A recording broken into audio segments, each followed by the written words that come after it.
ત્યારે આપણે ચેપ્ટર 2 સુરેખપથ પ્રગતિનો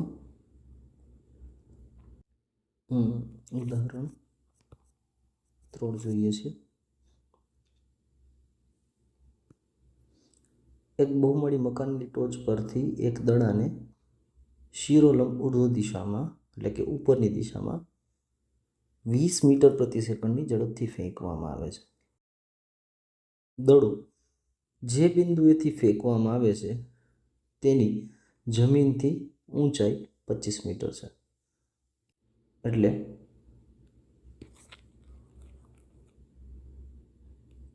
આ પ્રશ્નને આપણે માટે ગ્રાઉન્ડ લેવલથી 25 મીટર ઊંચાઈ બિલ્ડિંગ છે અને આ પોઈન્ટથી ઉપરની દિશામાં V0 પ્રારંભિક વેગ 20 મીટર પ્રતિ સેકન્ડની ઝડપથી ઉપરની દિશામાં ફેંકે છે. ઉર્ધ્વ દિશા એટલે ઉપરની દિશા. પ્રશ્ન પહેલો છે કે કેટલી ઊંચાઈએ પહોંચશે, એટલે કે આ બોલ છે કેટલી ઊંચાઈ સુધી જશે.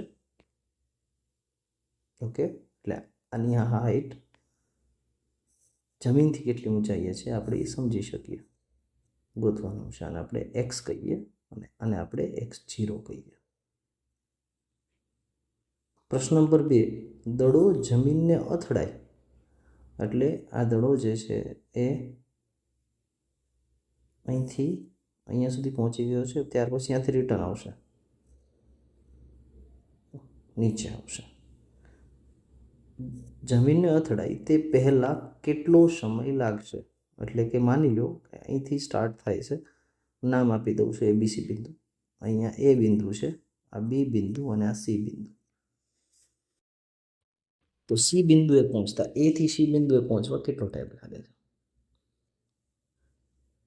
તો આ પ્રશ્નને આપણે બે ભાગમાં વિભાજિત કરી દઈશું, A થી B સુધીની ગતિ અને B થી C સુધીની ગતિ. બરાબર, તો કેટલી ઊંચાઈએ પહોંચશે એટલે આપણે ABનું અંતર ગોતવું છે. અથવા તો એવું કંઈ ABનું અંતર મળી જાય તોય ચાલે, અથવા તો આપણે કહીએ પ્રારંભિક સ્થાન એનું અહીંયા આપણે 0 ગણીએ. x0 બરાબર 25 મીટર એ તો છે જ. x બરાબર આપણને ફાઇનલ પોઝિશન મળશે, એટલે કે ગ્રાઉન્ડથી કેટલા ઊંચાઈએ છે એ મળશે. બરાબર, કેટલી ઊંચાઈએ એવું નથી કીધું ક્યાંથી, એટલે આપણે ગ્રાઉન્ડથી 25 મીટર ઊંચાઈ છે તો ગ્રાઉન્ડથી જ ઊંચાઈ આપણે ગણશું. આજે ગ્રાઉન્ડથી ઊંચાઈ મળશે, અહીં આકૃતિ ઊંચાઈ. સમીકરણ આપણે બનાવી દઈએ, જે આપણા ગતિના સમીકરણો છે એના ઉપરથી આપણે લઈએ. આપણી પાસે આપેલું શું છે? પ્રારંભિક વેગ કેટલો છે? પ્રારંભિક વેગ 20 મીટર પ્રતિ સેકન્ડ. પછી પ્રારંભિક સ્થાન x0 બરાબર 25 મીટર. અંતિમ સ્થાન ગોતવાનું છે. ઓકે, ગુરુત્વ પ્રવેગ g બરાબર -10 લઈશું મીટર પ્રતિ સેકન્ડ સ્ક્વેર. અથવા g બરાબર 10 લ્યો, સમીકરણમાં માઇનસને આપણે એડજસ્ટ કરશું, સમજશું માઇનસ શું કામ લઈએ, ક્યાં લઈએ. કેમ કે પ્રારંભિક વેગ તમારો ઉપર તરફ છે, ગુરુત્વાકર્ષણ પર જે આવશે એ જે નીચે તરફ આવશે. સમીકરણ આપણે કયું લઈશું? આપણી પાસે મૂળ સમીકરણો કેટલા છે? 3 છે. v બરાબર v0 plus AT, x minus x0 બરાબર v0t વત્તા હાફ AT સ્ક્વેર અને v સ્ક્વેર બરાબર v0 square plus 2a x minus x0. આપણે શું ગોતવાનું છે? તો કે x ગોતવાનું છે.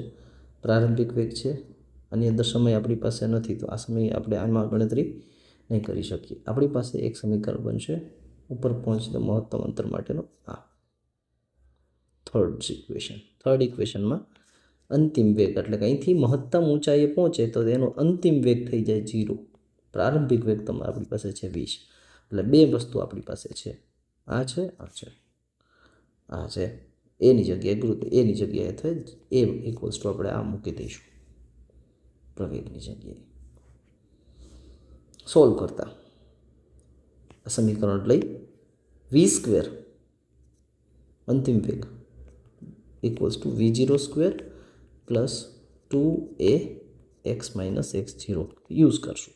વી સ્ક્વેર અંતિમ વેગ 0 સ્ક્વેર બરાબર v0 પ્રારંભિક વેગ 20નો વર્ગ વત્તા 2 માઇનસ 10 x નથી ખબર અને x0 આપણું છે 25. 20નો વર્ગ થશે 400. 400ની સામેની બાજુ લઈ જાય એટલે માઇનસ 400 બરાબર માઇનસ 20. આ બેનો ગુણાકાર કર્યો x minus 25. Minus minus cancel થઈ જશે. 400 ભાગ્યા 20 કરશું એટલે x માઇનસ 25 આવશે.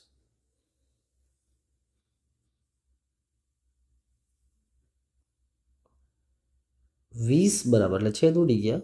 40 ભાગ્યા 2 કેટલા આવશે તો કહેવાય x માઇનસ 25.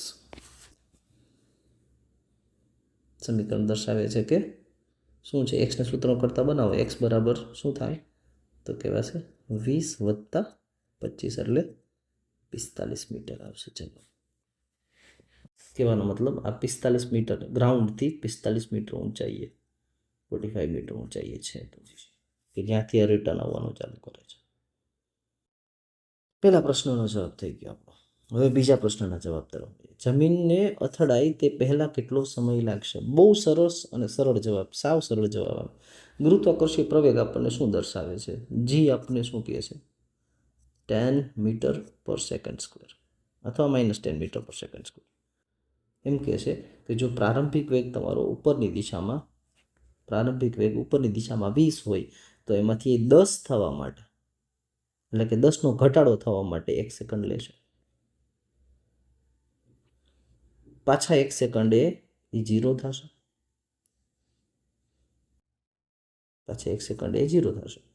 એ જ રસ્તે રિટર્ન આવશે તેમાં પાછો એનો જે વેગ છે એ -10 થશે.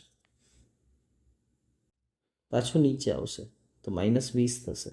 એવી રીતે કામ થશે. કહેવાનો મતલબ એ થી બી સુધી પહોંચવા માટે એટલે કે એનો વેગ 20 થી 0 થવા માટે 2 સેકન્ડ લે છે. એ થી બી સુધી પહોંચવા માટે જ્યારે એનો વેગ 20 છે 20માંથી એનો વેગ કેટલો થાય તો કે ભાઈ 0 થાય એ દરમિયાન 2 સેકન્ડ લે. એની સમીકરણમાં સાબિત થઈ જાય. તો કેવી રીતે? બી પાર્ટ પ્રારંભિક વેગ v બરાબર v0 બરાબર 20 અંતિમ વેગ 0. તો આ માટે સમય કેટલો લાગશે? v બરાબર v0 માઇનસ જીટી અથવા માઇનસ જીટી પ્લસ ઈટી કરો તોય ચાલે, કાંઈ વાંધો નહીં, પણ માઇનસ લખવું પડશે. કેવી રીતે? જેની જગ્યાએ જે મૂલ્ય મૂકીએ અહીંયા આવશે 0, અહીંયા આવશે 20, અહીંયા -10 t -20 equals to 10 -10 t minus minus plus t બરાબર 20 ભાગ્યા 10 એટલે આવશે 2 સેકન્ડ. અને હું T1 નામ આપી દઉં. બધાને આપણે સમયગાળાને શું નામ આપશું? T1 એટલે કે એ થી બી વચ્ચે લાગતો ટાઈમ. આટલા પાર્ટ માટે અહીંથી અહીંયા સુધી.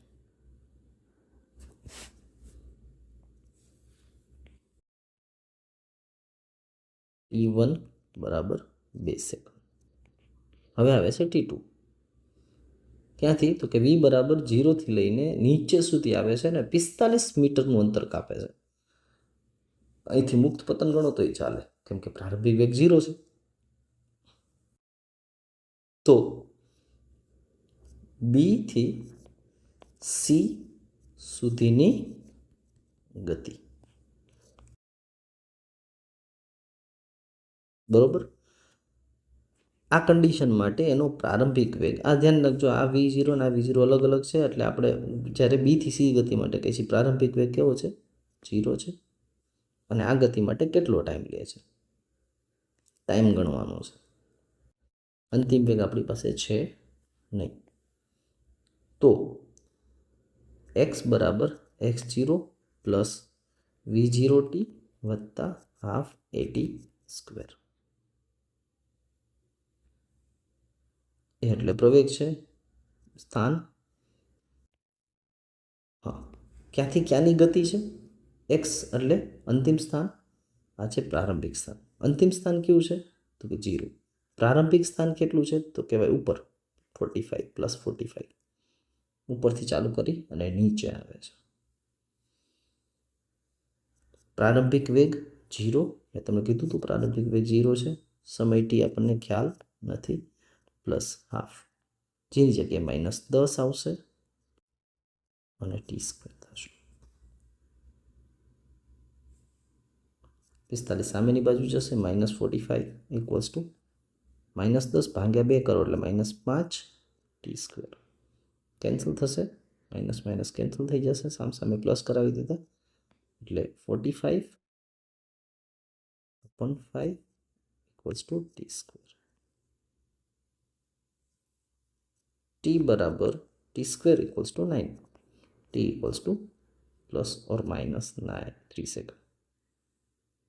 3 સેકન્ડ.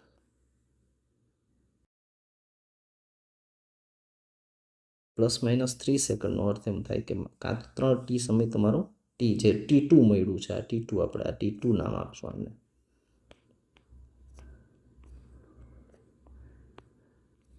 -3 સેકન્ડ તો પોસિબલ નથી, રિવર્સમાં ન જઈ શકે, એટલે એમ કહે છે કે T2 equals to 3 second possible છે. T1 આપણને કેટલું મળ્યું હતું? 2 સેકન્ડ મળ્યું હતું. T2 આપણને કેટલું મળ્યું? 3 સેકન્ડ મળ્યું. તો ટી ટોટલ અથવા કુલ કેટલું મળશે? 2 સેકન્ડ વત્તા 3 સેકન્ડ એટલે 5 સેકન્ડ થશે. ઓવરઓલ આની અંદર સમજવાની શું વસ્તુઓ છે? દાખલામાં સમજવાનું એટલું જ છે કે અહીંયા 25 મીટરની હાઈટ ઉપરથી 20 મીટર સુધી જાય છે ઉપર, એન્ડ કમ્સ ટુ ડાઉન નીચે આવે છે. ઉપર જાય એ દરમિયાન 20 મીટર ઊંચાઈ ઉપર જાય છે, અહીંથી ઉપર 25 થી 20 અહીંયા ઉપર જશે એટલે કુલ 45 મીટરે જાય છે. એ દરમિયાન એને 2 સેકન્ડ સમય લાગે છે અને ત્યારથી નીચે આવવા માટે એને 3 સેકન્ડ લાગે છે. તો સમય તમારો 2 સેકન્ડ અને 3 સેકન્ડ 5 સેકન્ડ થઈ જશે. બરાબર? તો બંનેનો જવાબ, એનો જવાબ શું આવશે? 45 મીટર ફ્રોમ ગ્રાઉન્ડ, એટલે કે એના જમીનથી, અને બીનો જવાબ આવશે 5 સેકન્ડ.